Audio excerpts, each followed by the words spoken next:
So you just casually threw out something there, 6% turnover. Tell us what happened when you were speaking at CCW recently and you dropped that stat.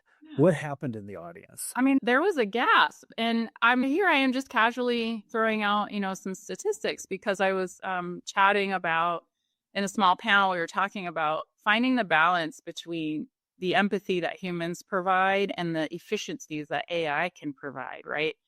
And part of my luck in this story is I have a really empathetic team and they don't turn over very often. They really love what they do. They love working with us. And so in loving working with us, they tend to stay. I have associates that, have 25 years of tenure through their organizations. 20 years is actually not uncommon.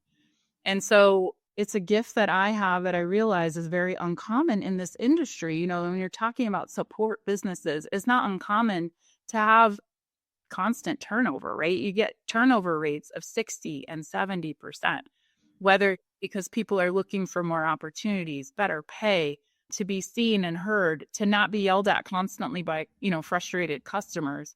And it takes a really holistic approach to get there. But I forgot that I should probably warn people before I say things like that because it really caught everyone off guard.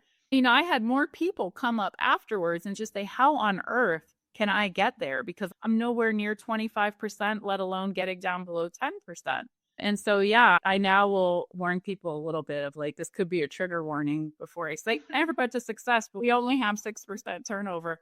And a lot of that is people need to move because of their family or they want to go back to school to do something bigger with their career, just like what I did with mine, right? So it's very rarely, I hate this experience. I don't like these customers. I don't like this business. That's usually a functional reason they have to leave us.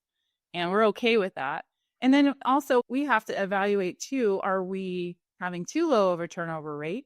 So, we do hold people accountable for the way that they behave with customers and the choices they make with troubleshooting, for example. We, have all the normal KPIs that you would see in a service organization, like adherence to schedule. And so we do hold people accountable, but that even in that, intentional turnover, we still have this really low turnover rate. So I feel really fortunate, and I realize now it's fairly unheard of in the industry, but a huge part of that is intentional because we invest so much in the experience of our associates dedicated to customer core.